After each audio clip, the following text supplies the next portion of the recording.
Look, I'm letting you off the hook this time. Just come back, and I'll pretend I didn't see anything. What is this guy talking about? He doesn't get it. Time to show him some hard truths. My name is Olivia, and I'm 32. I've been married to my husband Mason for a year now. We met at a friend's party, hit it off, started dating, and eventually got married. We're not getting any younger after all. Mason isn't the most exciting guy, but he's calm and steady. I thought we'd be together until we were old. We both work, so we don't have to worry about money. We got married without overthinking it. I do most of the housework since we're both busy with our jobs. Mason never helps. He's either relaxing or leaving early, rarely home. But I never found housework a burden. My parents live like this too, and I thought this was how a wife's life should be. I have a regular 9-to-5 job and no major hobbies. Mason and I were never very talkative. We respected each other's space, and it was never a problem. Life just went on. One night, Mason came home late, probably from drinking with coworkers or friends, who knows. I welcomed him. Mason, you're home late. Had a long night out, huh? Dinner's still there if you want it. But I guess you're not eating this late, are you? He turned around, said nothing, and walked into the living room, ignoring me. I sighed. Here we go again. Whenever Mason is in a bad mood, he gets very quiet, so I figured something at work or during his night out must have upset him.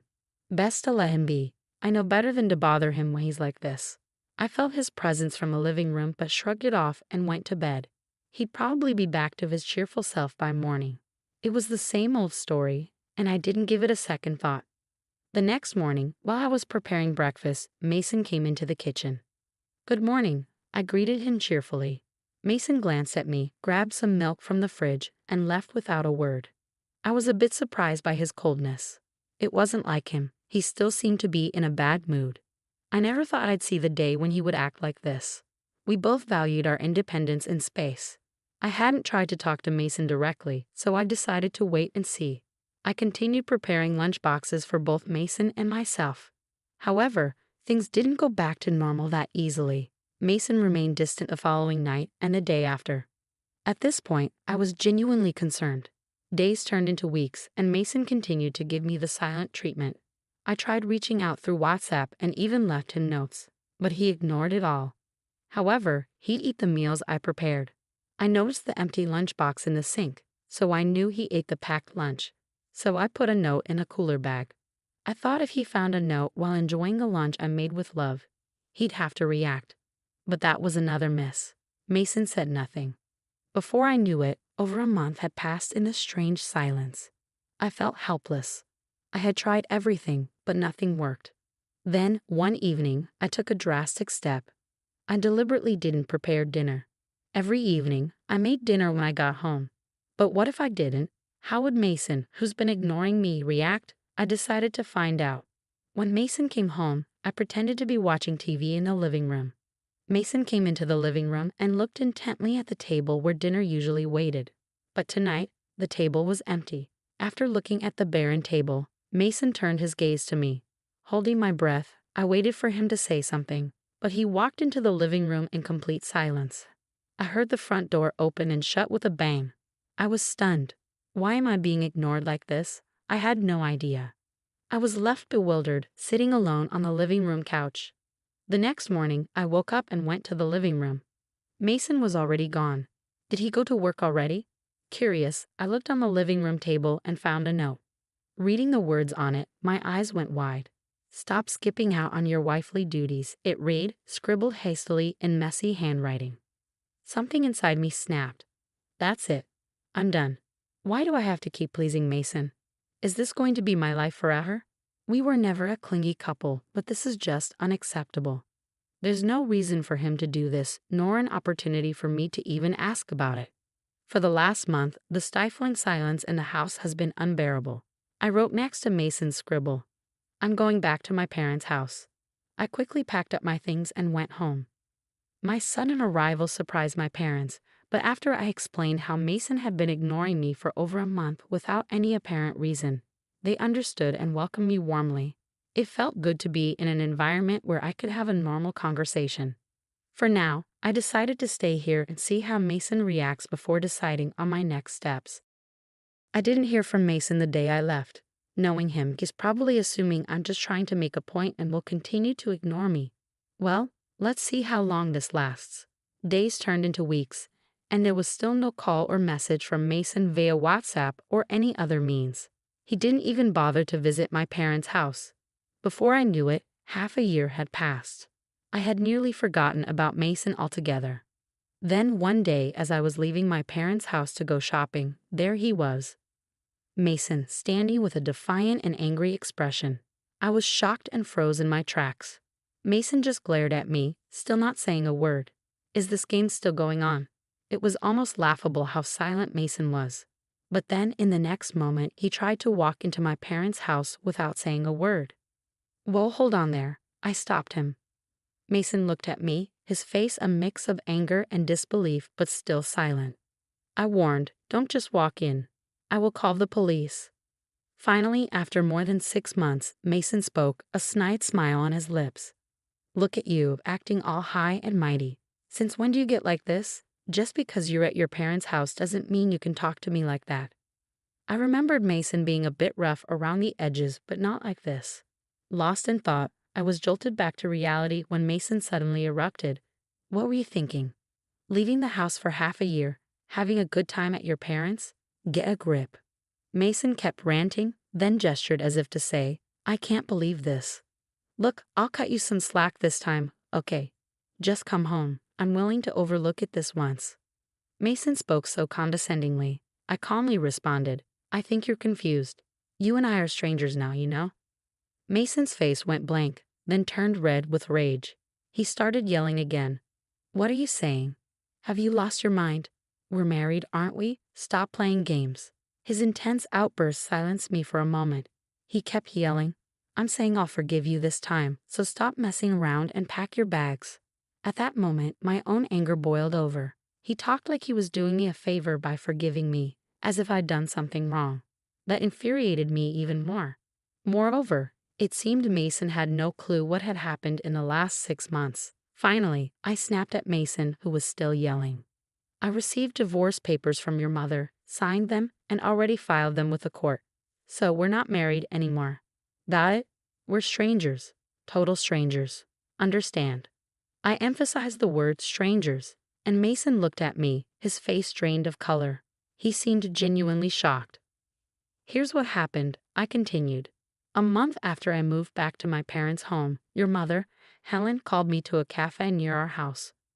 We had never been close, and I hadn't seen her for a while. After brief pleasantries, she handed me an envelope. What's this? I asked, tilting my head. Open it. Even you will understand, she said. I opened the envelope and pulled out the paper inside. It was a divorce petition, already signed and stamped by you. Confused, I looked at Helen. The eyes of your mother, who was glaring at me, were the same as yours, full of disdain. While putting the divorce petition back into the envelope, I asked her, So, is this Mason's doing? Did he say anything to you about this? Helen let out an exaggerated sigh before answering. Oh yes, he said plenty. Would you like to hear? I smiled at her and replied, Yes, please go ahead. She launched into her story. According to her, Mason had been bad-mouthing me for a while now, saying that I was a useless and incompetent wife who stopped doing any housework after we got married, that I quit my job and lazed around at home all day, and that whenever something didn't go my way, I would run back to my parents and act like a spoiled child. Helen's eyes never left mine as she spoke, and it was clear she believed every word of Mason's lies. There was no point in arguing with her, I thought. When she was done talking, Helen finally asked, So what are you going to do? Not that I want to meddle, but you're being pretty awful, you know. By the time I walked out of that cafe, my mind was made up. I smiled and told her, if he wants a divorce, then that's what he'll get. Helen glared at me one last time, slapped some money on the table for her share, and walked out of the cafe. I went straight to my parents' house, signed the divorce papers, and submitted them to the court the very next day. While I was explaining all of this, Mason's face turned increasingly pale. It seemed he hadn't been informed by Helen at all. But honestly, I didn't care. After all, I had already trusted Helen with the signed divorce papers. Mason must have had the same idea in mind, I figured. Once I finished telling my side, Mason blurted out in a panic, No, You've got it all wrong. I only filled out those divorce papers to keep my mom off my back. I never intended to submit them. They're invalid. Panicked or just confused, he started making no sense. Besides, you're the one who will suffer if we divorce. So let's go to the court right now and have them withdrawn. I gave Mason a cold stare, then tilted my head. Why would it be a problem for me if we got divorced? Mason suddenly grinned as if he had won. Think about your age. At your age with a divorced history, no one will want you. That's why I'm saying I'll take you back. This is for your benefit. You get it. I'm saying we can pretend the divorce never happened and you should be happy, Mason said, his arrogance and delusional thinking palpable. I couldn't help but roll my eyes. Listen, we're not kids. A divorce doesn't just get erased. And for the record, I'm already married to someone else. Mason's jaw dropped and he went silent. What? Really? Do you want me to repeat myself? I'm married to someone else. Mason, who had a look of disbelief, suddenly started making a fuss. That's a lie. You're just trying to look good, aren't you? You're making up stories to get me to go away, aren't you? You're really making a fool out of me. You know that such lies won't work. As I was wondering how to explain to this idiot, a presence came from behind me, and a man appeared at the entrance. The man looked at me and Mason alternately, looking confused. Mason, for his part, was surprised to see a stranger coming out of my parents' home and fell silent. When I looked at the man, he tilted his head and asked, "Is something wrong?" Feeling awkward, I smiled and turned to Mason. "This is my husband, Noah." Noah greeted Mason with a slight, skeptical nod. Mason took a step back and looked up at Noah. It made sense. Noah was a former national rugby player with an imposing physique. Overwhelmed by Noah's appearance, Mason suddenly started to make excuses. No, you've got it all wrong. My old boss told me you've been married for about a year now, and your wife might start to get a little uncomfortable. Better put her in her place, he said. So I did, and guess what? Turns out he got dumped by his wife and kids. What a fool, right? I was just doing what he told me to do. I never wanted to do any of that stuff. You understand, right, Olivia? I looked at Mason with a gaze filled with disgust, fed up with his pathetic excuses. Mason looked puzzled, maybe because my reaction wasn't what he expected. Then Noah spoke up. Sorry, but could you leave immediately and never come back here? If you approach Olivia again, I'll call the police. As he said this, Noah firmly pushed Mason out of the doorway. Intimidated by Noah's force and determination, Mason fled the scene. For a while, we both remained wary, concerned that Mason might harbor a grudge and do something irrational. But days turned into weeks, and we never heard from him again. One day, curiosity got the best of me, and I reached out to a mutual friend to inquire about Mason. We began by catching up on casual topics, but when I asked about Mason, our friend sighed and filled me in. Surprisingly, Mason quit his job just a few days after showing up at your parents' house. The reason?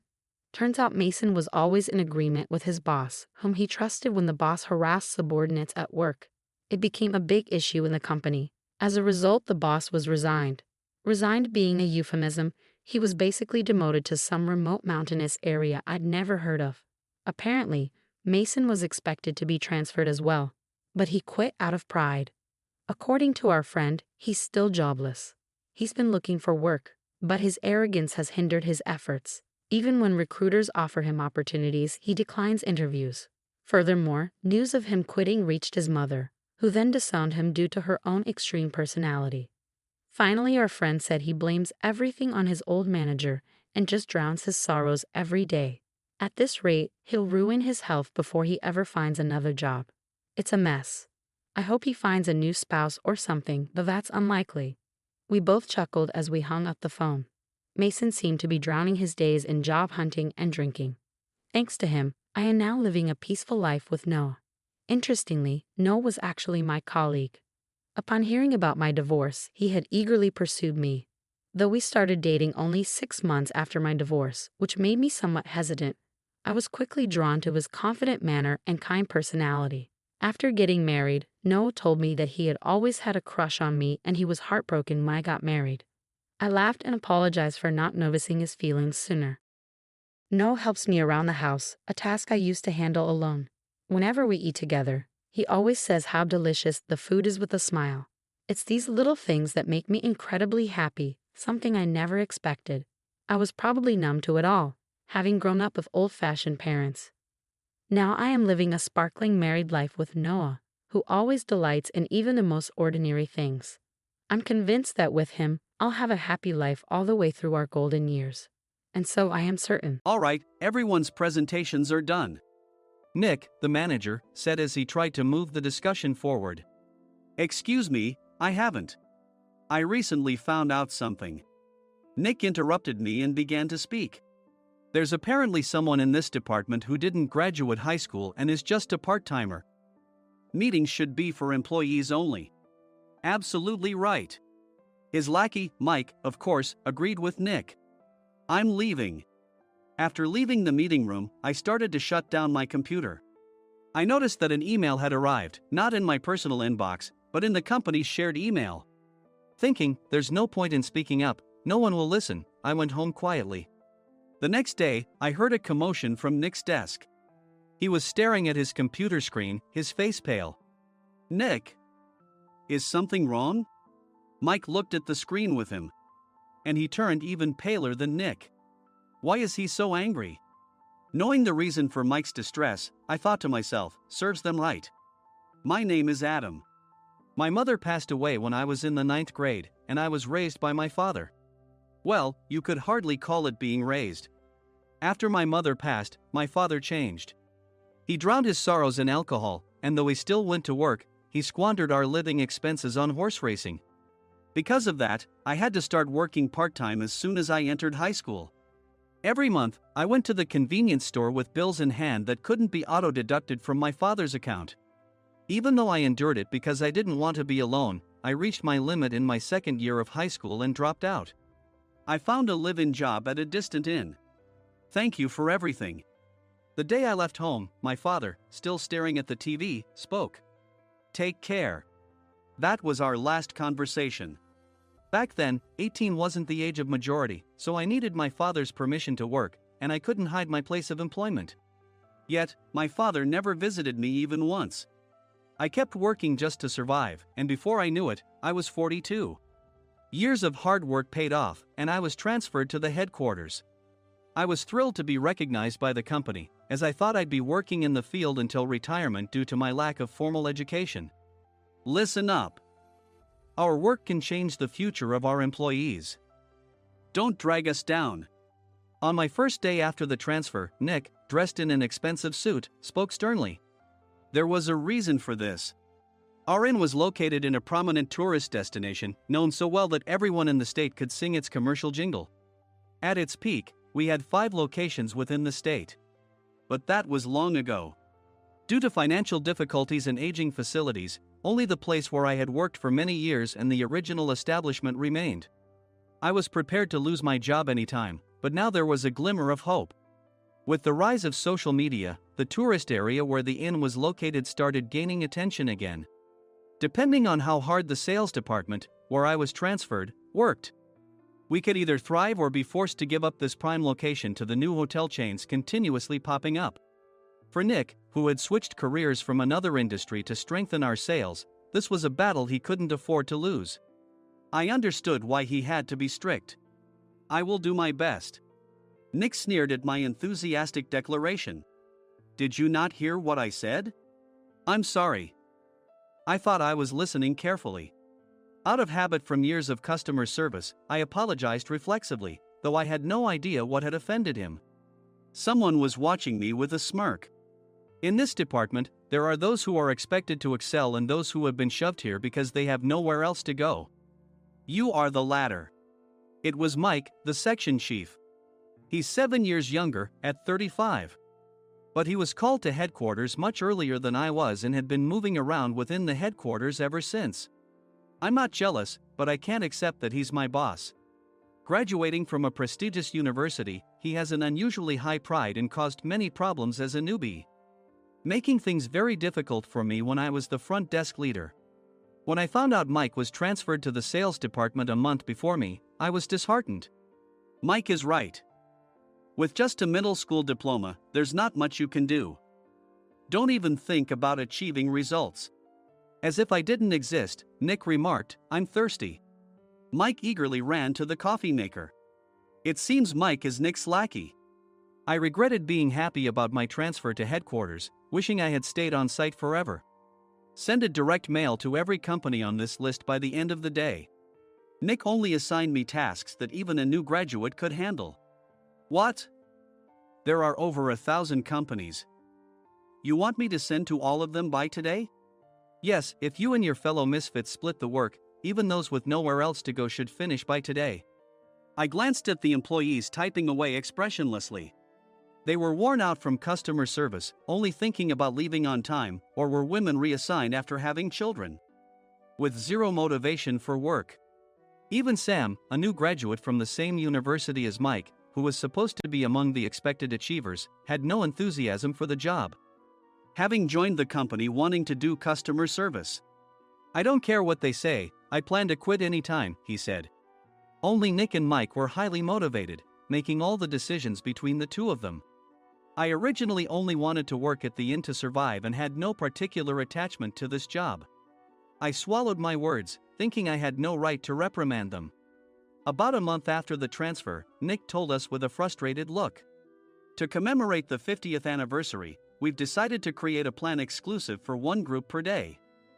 Originally, Mike and I were supposed to come up with it, but our president, Mr. Thompson, insists on hearing everyone's opinions. So, you all get a chance.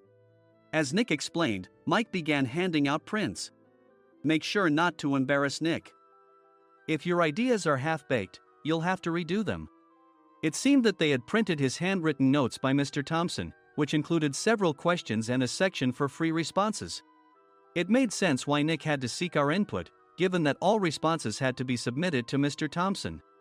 We were given a week to think about it, and a meeting was scheduled to compile our ideas.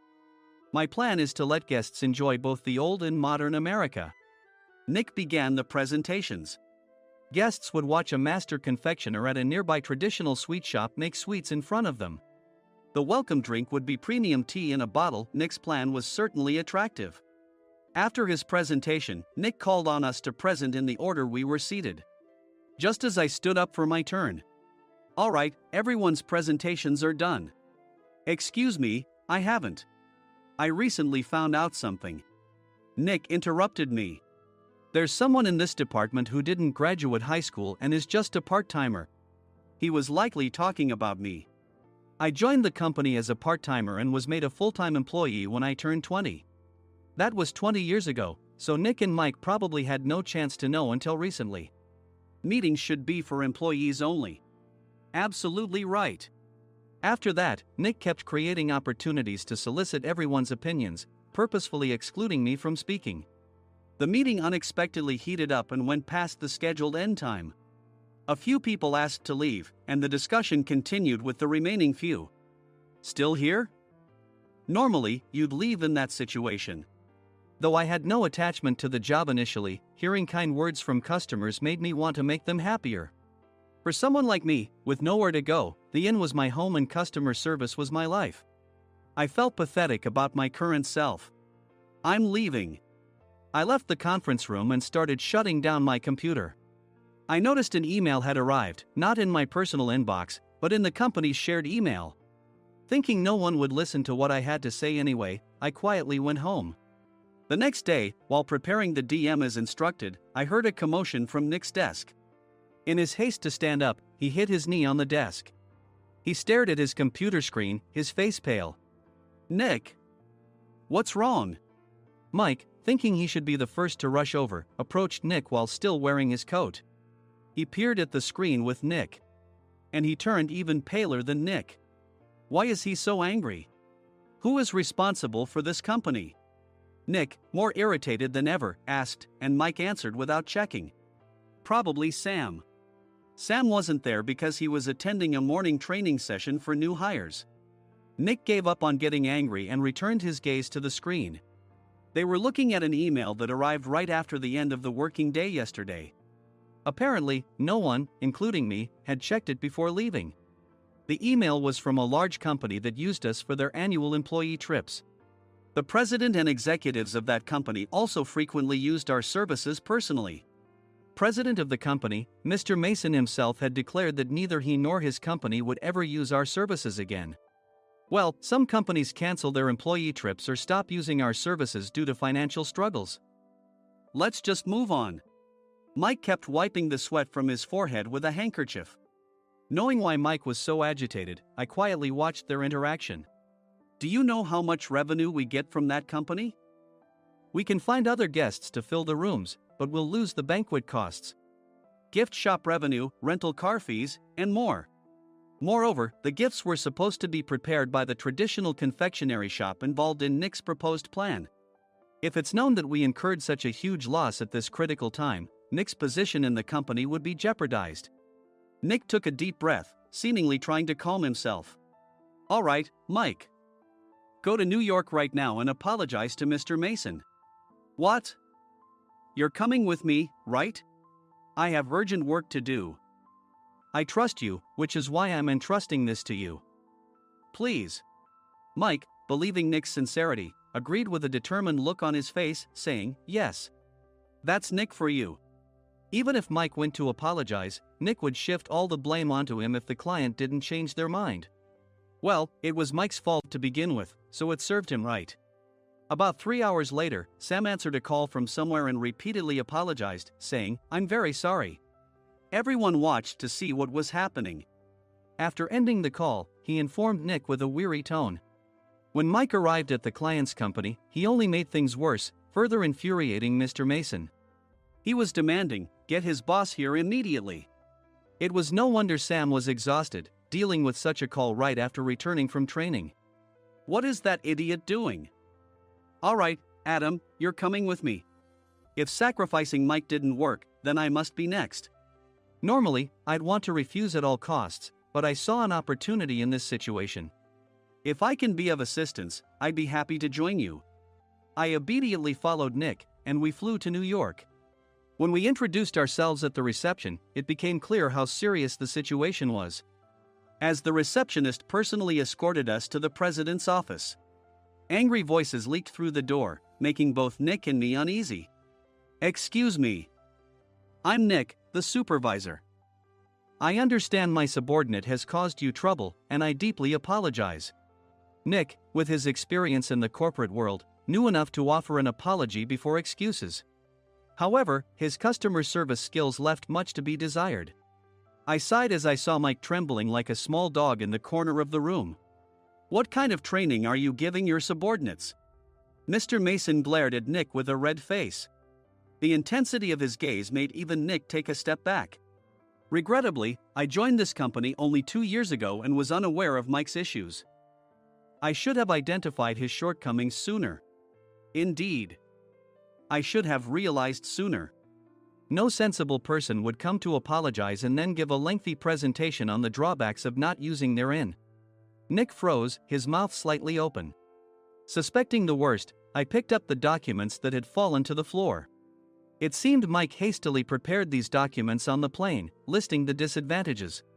Disadvantage 1: if you change the venue for the company trip, employees might suspect it's for cost-cutting reasons, leading to a negative impression. Reading it aloud half-jokingly, Nick snatched the papers from my hand and checked the contents with a furious expression. Among the stack of documents was a receipt from a nearby convenience store's copy machine. I felt a pang of dread, hoping he hadn't shown the receipt as well. What do you think he said when I asked what kind of nerve he had to do this? I'm very sorry. Faced with the dire situation, Nick must have thought there was nothing left to do but apologize. In a voice smaller than I'd ever heard from him, he uttered words of apology. He said, I'm a Harvard graduate. I don't believe I said anything wrong. Mike! What have you done? Forgetting his plan to pin the blame on Mike, Nick yelled loudly, even in front of Mr. Mason. I didn't do anything wrong. You're still saying that? Look at him. Mike pointed at me with a shaking hand. I was assigned to headquarters in my 20s and now I'm a section chief. This guy only made it to headquarters at 42. Everything I've done proves I was right. So why are we losing the contract? Having said his piece, Mike collapsed to the floor. Of course. You were sent there because you had nowhere else to go. Mike never expected to hear such words from someone he looked down upon. He lunged at me, and Nick hurriedly stepped in to stop him. Mr. Thompson told me Mike is a quick thinker, and to take good care of him. There's no way he was pushed aside. Don't make things worse here.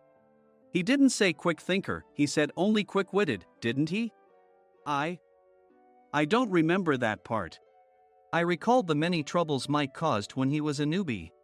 When Mike was on the front line, his pride was so high that he never apologized to customers. Customer service, especially in our job, doesn't work alone. It brings both good and bad situations. If the front staff or housekeepers made mistakes, or the cleaning company didn't properly clean a room, one had to apologize to the customers regardless of personal fault. Mike, in such situations, would never apologize, insisting he wasn't at fault. This often angered customers, and as the front desk leader, I frequently had to apologize on his behalf. He caused complaints and disrupted operations, which is why he was quickly moved to headquarters.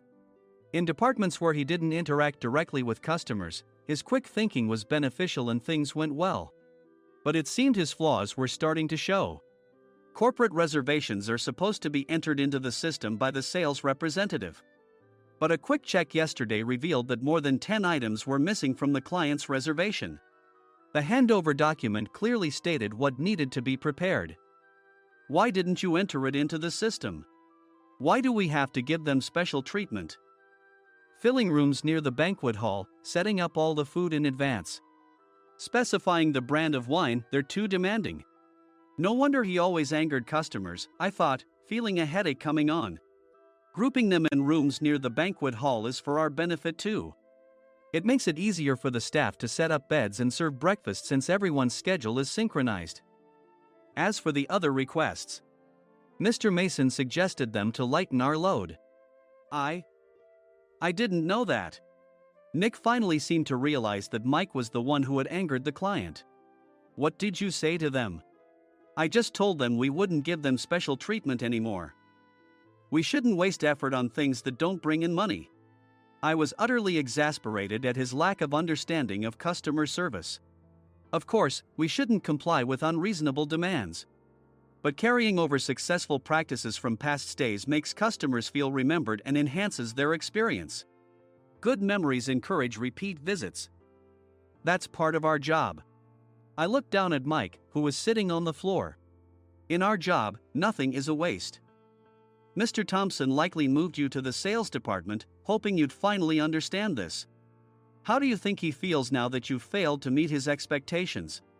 Mike, tears in his eyes, fled the president's office. I was amazed he still hadn't apologized. You have it tough, Adam. It's okay, we're all employees of the same company. I deeply apologize for this disrespectful incident. Especially after all the care you've shown us.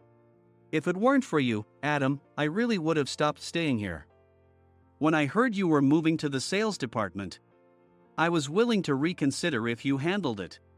Seeing us talk so amicably, Nick's face contorted. Do you two know each other? Adam's service is excellent. I always requested him specifically. Normally, we don't accept specific staff requests, but we made an exception for Mr. Mason, adjusting my shifts accordingly. He had personally stayed at our hotel just before my transfer, and during casual conversation, I mentioned, I'm moving to the sales department soon. If I hadn't told him then, things could have been much worse. Please continue to take care of us. I look forward to it. On the return flight, Nick awkwardly offered me a can of beer. It's still working hours. Of course, I had no intention of forgiving him for a single beer. Nick might try to pin everything on Mike and avoid any consequences. While pondering this, a startling fact came to light. Nick, the tea bottles for the plan have arrived. I handed Nick a bottle labeled with our inn's name. They look good. What are you talking about? These are plastic bottles. I had assumed we would use the trendy, high-end bottling tea. But what arrived were ordinary plastic bottles of tea with customized labels. The only unique aspect was the label, which had the inn's name, making it look customized. Upon further investigation, I discovered that a substantial amount of money was set to be paid to the tea company. It was priced like bottling tea. Does this plastic bottle really cost $100 each? The tea inside is specially blended for us. The extra cost is for that. Wouldn't it be better to use another tea company? Or is there a specific reason we must use this one? As Nick continued to make excuses, I showed him a printed email. I informed the tea company's president, Mr. Mitchell, that we discovered irregular payments and he confessed. He said you two were high school classmates and planned to split the extra money. That idiot. Why did he confess? That's not important. You should worry about yourself, this could turn into a police matter. Opening the bottle cap, I suggested. How about calming down with this tea? It supposedly has a relaxing effect. Nick drank the tea frantically. In the following days, decisions were made about their fates. Mike was reassigned to the General Affairs Department, with no chance of transfer or promotion, as per Mr. Thompson's orders. As for Nick, since the payment to the tea company hadn't yet been made, he narrowly avoided legal trouble. Instead, he was encouraged to leave the company, and to avoid further complications, Nick submitted his resignation. Rumor has it that connections between HR departments have made it difficult for him to find new employment. Even though it was good to have those two gone, something unexpected happened in the sales department. Everyone became motivated and united in refining the 50th anniversary plan. In the end, my plan was adopted. We collaborated with the Tourist Information Center to provide personalized guides. The plan, tailored to the number of guests, was truly special for the 50th anniversary. Hey, is Adam's family coming to stay? I immediately booked that special plan for my family. Sam noticed it on the reservation list and quickly picked up on it. Yes, I'm inviting my father. That's great. I might invite my parents too. I lacked the courage to face my father just as Adam. But here, with the confidence Mr. Mason praised, I felt ready. The 50th anniversary plan was a perfect opportunity to reconnect with my father. I hoped to bring back the days when we could laugh together as we once did.